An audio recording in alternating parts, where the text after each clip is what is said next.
815th contact.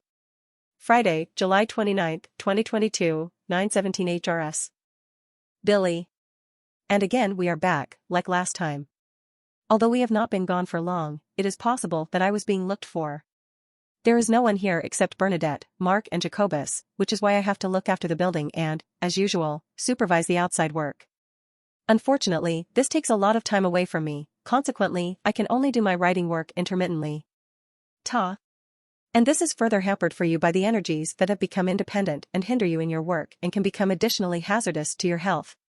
Billy. Unfortunately, that is why I have to go back to the hospital in Wetzikon on the 4th of August, because the lump and blood clot on my elbow does not want to get better the way I want it to, even though I am trying. Apparently, it takes longer than usual with this accident, so I guess I will have to consider self-healing for longer. What is wrong with you? So far, I have not noticed. Also, you have not said anything to me about the fact that on your arm. Billy. It is not that important, which is why I did not say anything, and actually, there was just another hue and cry made about it that is not necessary. What was it? Billy. If you must, it is probably 3 weeks ago when I was literally blown off to the side in front of the house, about 1.5 meters and fell over the greenery in front of the aviary. I tore my back open, injured my right knee and thigh, hit my head on the right side and hurt my arm and elbow. As a result, everything became swollen and purple red all the way to my wrist, which is why I always moved my arm so that no one could see that it was damaged. On Monday, it was time for Eva's constant tiredness to take me to the doctor, who immediately notified the hospital and I had to go there. As usual, you do not pay enough attention to yourself, you cannot fix everything yourself in such a manner that. Billy. That at what? I have never been sniveling, and as long as I can still crawl, I am still alive. It has already happened to you that you have to the side. Billy. Yes, I know. It was in the parlor when Michael was there and I suddenly ended up by the stove at the back without going there. It was just like that outside the house too, only this time it was so I fell and hurt myself. How I was suddenly a good 1.5 meters to the side and fell over the green structure, well, you do not have to ask me, because I do not know that either, as it also happened in the parlor when Michael was there. Somehow, both times, I was apparently just beamed away, which I guess happened so that I was harmed. That is probably also the purpose, because as the little ones, as you call them, reported to me, the energy that has taken on a life of its own is designed to harm you health-wise as well. Billy. This is something I have noticed for a long time, but if already the little ones cannot do anything about it, how can I? So the only thing left for me to do is to be careful. What I want to say, however, is that the time has come for the USA to murder again and to praise itself for what siege it is and simply shoot human beings. This time precisely because they are vengeful and are taking revenge for what Al-Qaeda did in New York on the 11th of September, 2001, when this criminal organization destroyed the 2 monumental towers by hurtling passenger planes into them. Now it is time again for America to take revenge, as I know from my time with SFAF. America will go on killing and gunning down bin Laden's successor, thereby further inciting Arab hatred. Zawahiri, or So, is the name of the man who is currently the leader of Al-Qaeda, but who will be assassinated by the Americans in Afghanistan in the next few days, for which a proud adulation of the Yanks will again break out and the USA's revenge behavior, under the guise of state security, will be lifted to the skies. The fact that a murder is committed in this act of revenge is of no concern to the Americans, on the contrary, they are proud of it because it serves America's security. So, once again, the Americans, in their desire for revenge, will go on a murderous rampage in Afghanistan, where they will unlawfully carry out their murderous work, as they did years ago in Pakistan when they murdered bin Laden. But the Americans do not care about that, because in their addiction to hegemony they simply do not know anything about military inviolability with regard to foreign states, because they simply do what they want and think that it is their right. In their addiction to hegemony, they think that they can do and afford anything they like, but in reality they have no right to do so, not even if they want to take revenge on a criminal organization that has flattened their towers in New York. But what will happen in this revenge behavior, what actually has to happen in the present day, I saw for myself together with SFAF when we were also with the Neanderthals, where SFAF taught them how to make fire. The provocative visit by the US Pelosi to Taiwan will also have unpleasant consequences, as will the murder in Afghanistan, because there will be reactions that will cost human lives. Likewise, the consequences of the American crime of war invasion in Iraq will continue to increase, because the Americans have completely destroyed all order in this state, which is now still continuing through the Iraqis themselves. Through the fault of America in its world police mania and in its crazy old world domination addiction, it has destroyed a flourishing country in its order through the Iraq wars, which was really very good, despite the dictatorship of Saddam. Iraq's clean order was really very good and safe, as I experienced myself when I traveled around the country.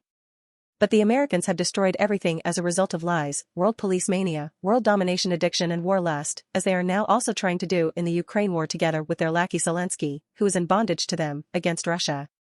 The fact that America is secretly and directly involved in this war is something that should be known to every self-thinking human being, because the heavy weapons supplied by the USA to Ukraine can only be operated by American military personnel who have actually been trained in these weapons, but not by the ignorant and untrained Ukrainians or their military. This alone proves the direct involvement of the Americans in the Ukrainian war, because it is American military personnel who are firing the missiles supplied by the USA in Ukraine. However, everything is concealed and denied, just as it is concealed from the last World War that the Americans very often simply shot masses of prisoners of war, just as the Ukrainian army also does, which simply shoots Russian prisoners without further ado, as Bermuda and I have seen for ourselves. On the Russian side, things are no different in this respect. This is what the Americans did in the last World War, as Sfath and I saw when I was a boy and only 7 or 8 years old. Back then, I also saw with Sfath one night the fire hell of Dresden, when the Yanks dropped enormous masses of bombs over the city with whole squadrons of bombers and manufactured a hell of fire such as I have never seen since. Sfath said that the Yanks destroyed everything with their catastrophic bombing because there were large weapons factories in Dresden, and that was why the Americans razed the city to the ground and started the firestorm. It did not matter to them that they bombed the residential areas en masse and murdered the people, because they excused themselves with the fact that they would work in the many weapons factories. The same thing is also happening in Ukraine, where the residential areas are being bombed and the human beings are being murdered because they are the very forces that work in the weapons production plants and manufacture war material. This is actually the real reason why residential areas are destroyed and civilians are killed in a war. This is the case with all armies on Earth, and has been since time immemorial. It is also the case that everything is denied or glossed over, and that one side is made better and praised to the skies, while the other side of the warring parties is reviled and blind hatred is generated against them. Thus, hatred is stirred up by idiots who are biased instead of neutral, and sanctions are taken by such idiots and applied against one of the warring parties. And also, and this should also be said, in Switzerland, the neutrality of the country is made a pig of by idiots in the government in Bern, as well as by those from the people who, as just such idiots, go along with it in a partisan way. That is indeed the case, because it is not considered that this exposes the state to the danger that because of this a foreign army can wage war against Switzerland, which with its small pseudo-army cannot offer much resistance and will very quickly be overrun and taken. Switzerland's army is in any case only useful to those who, in their military fanaticism, are under the delusion that they could do something useful in the event of war. Billions of financial sums are invested for this purpose, which will be completely useless if one day Switzerland is really attacked by a foreign army. Billy. Idiotically, a cooperative neutrality is now to come into being, as idiotic rulers who cannot even think up to their own noses in their delusions of grandeur are stupidly dreaming up. With lies, fantasies and idiotic wishful thinking, they deceive the bulk of the stupid and non-self-thinking population which is in bondage to the rulers and allows itself to be driven into misfortune by them. To go into this and say anything is of no use because the might regarding the delusional unbelievers who court the power-obsessed state leaders because they are not self-thinkers will never want to admit the truth. This is not only the case with the majority of the non-thinking Swiss population, because the majority of human beings on Earth are so in bondage to their leaders that they only rarely take action against them, but when the fallible leaders can be deposed, the majority of the people are so stupid that they put the next incompetent leaders in charge. Furthermore, it should also be said that the majority of many peoples, mainly in Europe, are so dependent on America, such as Germany and the entire European Union in general, that they do not dare to oppose America and its evil and world-dominating machinations. This is in addition to the fact that many human beings are so stupid, so non-thinking and so blinded that they are unable to recognize that America has been striving for hegemony since time immemorial and, in order to do so, commits such inhumanities and crimes all over the world that far surpass anything of the same kind committed by all other states on Earth and, moreover, can never be done in the American way. Now, however, that my father and you were in the time of the Neanderthals, I have read some of that in his annals. What was that like? Billy. Let's leave it with the Yanks, for all that is of no use, for the Earthlings do not want to be instructed by the truth. But with regard to the facts about the Neanderthals, it is to be said that what I experienced and learned with Sfath at that time was completely different from what was taught in school. It was and is a lie what was told and is still told today that the early earthborn human beings would have started fires with a so-called flint. In truth, they first took resin-rich tree branches and lit them on fires created by lightning. They carefully guarded these tree branch torches and carried them around with them, but they also tended fires in the caves they inhabited, for it was not the case that lightning struck all the time and started fires. To help these human beings, real Neanderthals, Svath took great pains to teach them how to make fire with flint. But the whole thing was very tedious, because first the correct stones had to be found, flint stones or so Svath called them. With one stone, a heap of material had to be cut off from another, so that when the stone was cut off again, one of the sparks would eventually fall into the heap of cut-off fine material, which was then placed in a clump of dry grass and blown on, causing it to smoke and then burn. But the whole thing was really very tedious, because some fine material had to be knocked off one of the stones with another stone with up to 200 or 300 blows. This also always produced sparks, but in the end a spark settled in the pile that had been created, which was then taken and used to ignite a thin tuft of grass by blowing on it. It was really a very laborious method of making fire. Besides, I remember Svath saying that only a few rocks could be used, such as pyrite or marcasite, but only tiny particles were knocked off. But talking about that does not do us any good, so I would better ask about what you found out regarding the origin of how actually the corona plague could come about, by which I mean how the whole thing could actually become. Ta. Your question precedes me, because I wanted to bring up what we have explored in this contact conversation anyway. It turned out, I put it carefully, that the American sought advice from a scientist in virology named, who is now deceased. Then, traveled to China, where he agreed with Mao to commission researchers in suitable laboratories, who then began their work according to the order. This was the actual beginning, from which the first laboratory successes resulted, and it also happened towards the end of the 7th decade of the 20th century that one of the laboratory assistants became infected with the new artificially created virus and spread this first variation in a disseminating manner. In addition, at the same time as the laboratory worker, 2 female bats of the diverse species Rhinolophidae were infected with the coronavirus, which as a result of the accidental circumstances escaped into the wild and joined their own kind. Consequently, these were also infected, but they remained only carriers of the disease virus, but were themselves immune to the outbreak of the disease. This laboratory-generated and released virus mutated thousands of times until the end of the millennium, infecting human beings who fell ill with a wide variety of ailments, causing many to die, like the laboratory worker himself who was infected by the accident. In the meantime, however, research and tests have continued since then, resulting in the coronavirus. This, again caused by a carelessness of a laboratory accident, again infected a laboratory worker in January 2019, who by infecting himself carried the virus and in this way spread the corona plague, which very quickly spread on Earth among the peoples and became a pandemic. Billy. Interesting, then, as I understand your explanation, the coronavirus is not a virus that came from bats and was further developed, but is effectively a true spawn of human laboratory work, or rather a product of human ingenuity? Ta. If you want to call it that, but the basis or the initial basis was a human pathogenic virus that has existed since ancient times, belonging to the tribe Coronaviridae, whose habitability by way of, but you shall not call that openly. Billy. If it is to be, then I will make the known dots when calling off the conversation. But it is important to know, I think, that no bats were involved in the laboratory work and were test animals, just as it is also important to know that the corona plague did not originate with bats and was transmitted from them to human beings. Ta. Yes, we have now been able to fathom that. As a result of what had happened with the 2 infected Rhinolophidae, we were too quick to just assume the possibility of the origin before we could finally clarify everything to the satisfaction and correctness of the whole thing. Unfortunately, we were only able to carry out this most precise clarification now, which you also urged me to do several times. Billy. It's good, I was not accusing you. First of all, I just wanted to know what the real origin of the plague was. I knew that there was hate behind it, but I did not know what the actual origin of the whole thing was. That's what interested me. You explained that many human beings react differently to viruses than other human beings, for example, to coronaviruses. Is that because not every vaccine is suitable for everyone if any is effective, or is there another reason for the whole thing? Ta. It actually is, because the behavioral type of human beings also plays a part in determining how the immune system works. Billy. With what you say, I understand that the thinking of the human being plays a decisive role, because you speak of the behavioral nature of human beings. By this I mean that the more cautious the human being is against the environment, the less susceptible he is to an epidemic or contagious disease. Sometimes, however, this is of no use if other human beings somehow infect him by having close contact and may not know that they are afflicted with an epidemic or disease. Then also all prudence has the downside of bad luck. Ta. That is the point of my explanation. Billy. Say something about vaccination, though, because Pfaff told me at the time that it was very harmful to the immune system, as was swallowing medication if done too often. He said that in case of continuous medication, care must be taken to ensure that a drug is also taken practically to prevent bad effects. Ta. So, if a vaccine is really effective and is used more often against the same viral infection, then it loses its effectiveness and the immune system no longer reacts well or at all, just as it reacts only partially or not at all to new mutations of the same virus and thus no longer offers protection.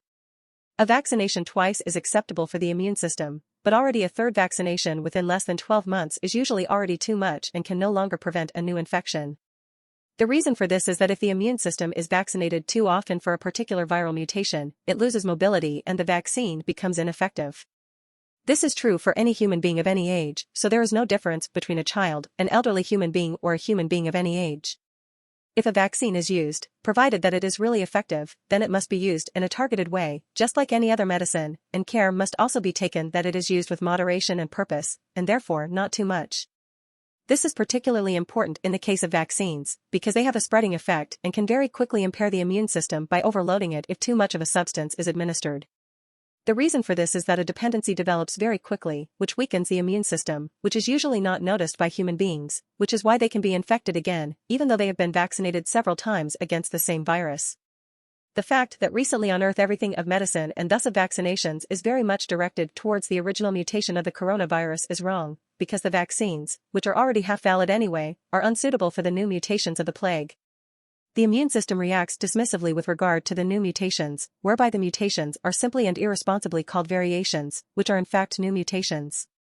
The immune system's defense rapidly decreases and generally blocks itself through too many vaccinations, whereby the body also falls prey to other diseases and can no longer ward them off, because it loses mobility. If the immune system is too strongly imprinted on something specific, such as by vaccines or medicines etc., e.g. with regard to an infection or actual disease, it is less able to adapt to a new attack by a virus and is only less able to form specific antibodies against a new infection or pathogen. As you say in each case, too much is unhealthy, and this is also true of vaccination and medication. Billy. That is clear to me. And I stick to the instructions FAF has given me as far as possible, which is why I have learned, for example, to grit my teeth when in pain instead of taking anti-pain medication. In the process, I also learned not to be sniveling. He also taught me to help myself whenever possible, which I have done all my life.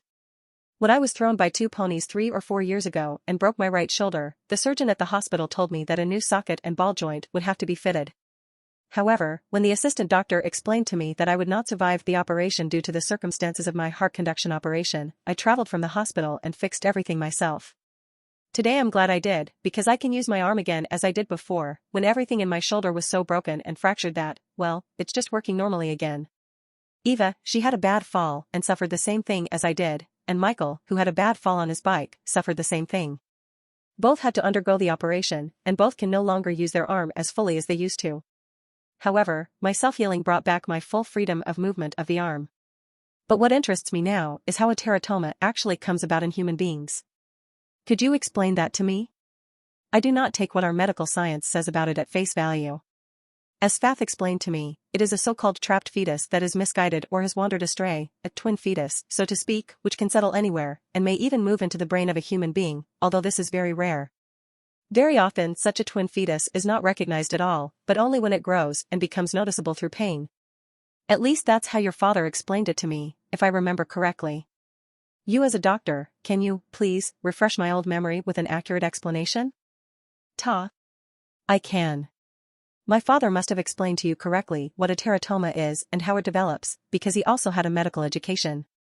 He also saved your life when you were 6 months old and had severe pneumonia, and the family doctor, Dr. Strubble, stated at the time that you would not survive the night. How a teratoma develops is determined early on in the early stages of conception, shortly afterwards, and is thus congenital, whereby it can move as a result of various organic effects and physical changes and become lodged or deposited somewhere in the body, also in the brain. This is very rarely the case, but it can actually happen.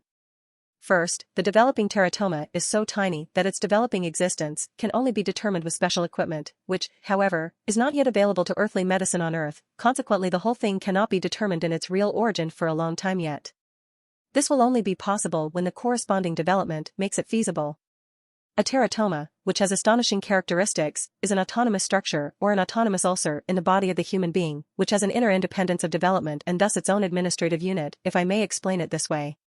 In this form, it is able to create bones, hair, and even teeth in its interior, which are deposited inside the structure. It is usually, but not always, an autonomous benign structure or tumor that can form from the stem cells or germ cells of the ovaries in women and from the testicles in men, which is possible by nature because the stem cells have the property of forming themselves into any kind of tissue. As a rule, with a few exceptions, this must be explained, teratomas are benign tumors that have nothing to do with any form of cancer, because fundamentally only stem cells are the real originators that are capable of creating structures that are not desirable for human beings and that can be deposited somewhere in the organism, mostly harmless, but on the other hand also causing difficulties or pain, depending on the case. Billy. That is, on the whole, what Sfath also explained to me. I remember that well now, after what you said. At that time I was about 10 or 12 years old when your father taught me these things. It is in my memory that he said at that time, creation created the universe, all its heavenly bodies, etc., nature, fauna and flora, and human beings. It is the creation of all things, but not a god. In addition, I also learned from him that how the human being treats his fellow human beings is an indicator of how his own character is formed, how it can even be recognized how the human being relates to the environment, to nature and its fauna and flora, and to life itself. Truly, this is indeed so, only the human being does not want to know all this and also does not want to understand it, and not even in the context of this that he is becoming stupid. What you say goes a very long way and brings with it consequences that can by no means be disputed anymore. Overpopulation and anthropogenically caused climate change, which already found their origin in 1844, are now the main protagonists of what evil Earth humans can expect in the coming future. It is only since the 1950s that the correct beginning of the actual impact has been found, and since then everything has developed in such a way that now the really visible impact is emerging, which will greatly expand and intensify in the time to come. What is already spreading and will expand in the future, I will briefly mention in points. 1. Poisonous influences and also actual chemistry have poisoned all plants on Earth and all life forms of all kinds and species to such an extent that there is nothing left on Earth that is not contaminated by some harmful substances. This also includes the Earth humans themselves, which is indisputable, although earthly scientists nevertheless deny this. 2. For decades, especially since the mid-1980s, the degeneration of logic, intellect and reason in Earth humans has been spreading more and more as a result of gross and rapidly increasing overpopulation. The strength of knowledge has already sunk to such an extent that a stultification is recognizable, which is not only noticeable in the field of learning and in grasping reality and truth as well as in not thinking for oneself, but also in general dealings with fellow human beings. The stultification, however, also shows itself in the senseless and meaningless and very often ridiculous talk and in the primitive forms of expression in the use of language. The stultification of human beings, which also reaches into the world of science and produces nonsensical things, is also becoming more and more conspicuous in our judgment, behavior and dealings with fellow human beings, the animals, the creatures, the very diverse other life forms, the environment and nature, the trees and plants of all genera and species and the waters, as well as the planet itself, the atmosphere and thus also the vital air we breathe. 3. The degeneration caused by the consequences of overburdening Earth humans or overpopulation through the uncontrolled procreation of offspring has an effect on the bodily organs, especially on the fertility of women, who become more and more infertile and unable to conceive. 4. The degeneration of overpopulation inevitably leads to a decline in the potency and fertility of men as well, and to such changes in their organism that they too become increasingly infertile. 5. Due to the negative effects of overpopulation, namely degeneration in the form of organ changes, women will be more and more affected by breast cancer in the future. 6. Thousands of aerohormones or environmental hormones floating in the air, of which, moreover, very few are known to earthly science, will be the origin of the increase in diseases, whereby they will have very rare or unknown manifestations, so that they will be known in human medicine, dentistry or veterinary medicine only by hearsay or not at all. 7. Organ changes resulting from degeneration will cause more and more attention disorders in Earth humans, which will result in much mischief. 8. Earth humans will lose more and more control over their psyche, consequently this will lead to widespread illness and to ever-increasing life crises and more suicides as well as murders, because human beings will also lose control over their behavior and actions. 9. The emerging consequences of climate change for many human beings will be that they will suffer from rising heat, follow with skin cancer due to the sun's radiation, or succumb to death from heatstroke or heart failure. 10. The religious faith of all religions will be so fanatically promoted again that hatred will arise among Earth humans against one or the other religion, just as racism and acts of murder will also arise from it. 11. Tiny plastic particles, as tiny as microorganisms, or from other artificial substances and chemical poisons, etc., endanger the health of Earth humans, animals, wildlife and all other life forms, which also includes all flora, trees and all plants, which in one way or another ingest, inhale or otherwise take up the particles. 12. Climatic and overbreeding changes in the internal organs of the body and brain cause ailments which were normally age-related but which will affect more and more younger human beings in the future, because degeneration affects various organs to such an extent that regulation will no longer be possible. 13. Furthermore, there will also be cognitive deficits, which will occur more and more in the future, such as limitations of memory as well as of speech itself. 14. Preterm births and very low birth weights of newborns will increase, and also hundreds of thousands of babies will die worldwide as a result of life-threatening air and environmental pollution, in addition to the increasing incidence of stillbirths. 15. Autism and heart disease will increase in the future, as will diseases of consciousness, depression and the suicides that result from them. 16. Hyperactivity disorders will also become more and more prevalent in the future, because environmental pollution and air pollution automatically mean that everything will be subject to degeneration. 17. Drugs, alcohol and tobacco will also be the cause of many health-damaging factors in the future, which will continue to cause much evil among Earth humans for a long time to come. Overpopulation and climate change will bring such unimagined changes that Earth humans will no longer be able to cope with them. It is also to be noted that the extinction of species of fauna and flora will continue very rapidly because Earth humans in general do not care to put a stop to all evils, above all the anthropogenic evils, mainly the gross overpopulation. In addition to overpopulation and the destruction of the planet, of nature, its fauna, flora and waters, the production of chemicals is also responsible, as well as the poisonous substances and their spreading into nature, namely into the fauna and flora, as well as into the waters and the atmosphere. More than 13 million Earth humans are killed every year by the poisoned air we breathe, most of which is still full of unknown aerohormones or endocrine disruptors for Earth humans. And the great evil is that no Earth human can escape these aerohormones and thus the air pollution that has been and continues to be created anthropogenically. And truly and actually, global air pollution is the leading cause of death of all forms of environmental pollution, as we sadly see time and time again. Billy. This is probably as you say, for the same thing was said by your father Svath when we saw in the future that the great mass of dead human beings from air pollution alone was so frightening that it seemed to us as if a viral plague was rampant. This proved to us that with absolute clarity Earthlings were regularly inhaling toxic pollutants, which in fact proves to be the truth today. The world's air quality has become miserable, so dangerously bad that many human beings are dying from breathing it. It carries microfine particles of toxic fine dust, which as aerohormones or environmental hormones poison the whole body of human beings and rob them of life. It is not at all surprising that the air quality caused by toxic aerohormones is increasing in mass, mainly in areas where industrialization and agriculture are spreading, as well as in poor countries where industry and agriculture are being established. In residential areas, especially in large cities where many human beings live, the increase of toxic endocrine disruptors is as dramatic and dangerous as in industrial areas and agricultural zones. The main source is fossil fuels, which produce the finest particles of toxins, such as from heating systems and motor vehicles of all kinds. The question really arises as to where healthy air still exists and can be breathed, because where is really still healthy air? The question can easily be answered by saying that the air is not equally unhealthy everywhere, but globally it is consistently and without exception polluted and poisoned with toxic particles or with harmful aerohormones or endocrine disruptors. In fact, the effects of the poisonous air we breathe are not only worrying, but truly deadly for many human beings, as well as for animals, creatures and other life forms of the entire fauna and flora. Every year, the bad air claims about 13 million human victims, as you say, not counting the animals, the creatures, the rest of the life forms and the genera and species of fauna and flora, but these are probably huge numbers that cannot be easily calculated. And when you consider the death toll of the corona plague, there is no comparison. The majority of the human beings on Earth do not care about environmental pollution and thus also about air pollution, and so they also do not know that the cause of death of 13 million human beings every year is air pollution and environmental pollution. No doctor or other medical practitioner ever gives environmental pollution and air pollution as the reason for death, although a great many human beings die from the consequences of bad air and the aerohormones or endocrine disruptors contained in it. This is simply kept quiet, and that because very few Earthlings care about the truth and speak up because of it. But those few human beings who do care, but practically all of them, with very, very few exceptions, do not mention the main evil of what is the real cause of environmental pollution and air pollution. They only talk in general terms about the fact that Earthlings are causing all the pollution, but not about the fact that the whole thing can only happen because there are too many human beings and therefore human overpopulation is causing all the pollution and air pollution, which has also caused climate change. As you have discovered through your research, as you recently explained to me, the Earth's air is polluted with more than 32 micrograms of pollutants per cubic meter on average.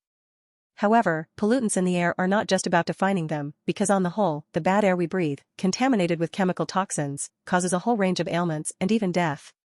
Respiratory diseases are still relatively minor ailments, while Alzheimer's disease is also somewhat dependent on the air we breathe, as are heart diseases, Parkinson's disease, dementia and cancer, as well as strokes and other consequences of bad air that impair health and life. Phasing out the burning of fossil fuels will bring some reduction in terms of CO2 emissions, but it will not fix pollution and air pollution, as many deaths will continue to be caused by these evils, with cancers continuing to increase, as will all other evils and ailments. The greatest evil of CO2 creation is human beings themselves, for their breathing inexorably produces CO2 on a large scale, and indeed by breathing in the air about 0.04% carbon dioxide or CO2 is inhaled, but the exhaled air then contains 4% and consequently only about 15.5%, but at most 16.5% oxygen, as Spath explained to me in the 1940s. This may not be very much in terms of CO2, but if you take the whole amount that is produced by diffusion or by the constant mixing of oxygen and CO2, then in a whole year it adds up to an average of about 2 tons per human being through breathing. If we now take the entire mass of humanity for further calculation, which currently amounts to more than 9.2 billion, 9,200 million, i.e. more than is calculated by the human count clock of erroneously only 8 billion, then this results in a high number of tonnages of CO2, which is enormous. As a rule, however, no human being thinks of this, especially not of the fact that he himself produces CO2 by his very existence and thus creates the carbon dioxide that damages the environment. If the Earthling wants to reduce CO2 to a level that is tolerable for all the diverse life on Earth and bring it back into halfway order, then he must work on reducing the mass of humanity. And this is to be handled in the form and manner of radically stopping the generation of offspring in such a way as to very quickly reduce overpopulation, thereby solving, among other things, countless other problems that may or may not have to do with CO2 production. Unfortunately, I have to end our conversation again for today, because I am being called again. We will therefore have to postpone your explanations regarding witchcraft again. Goodbye, Edouard, dear friend. Billy. So be it, because it is not going to run away. Goodbye, dear friend.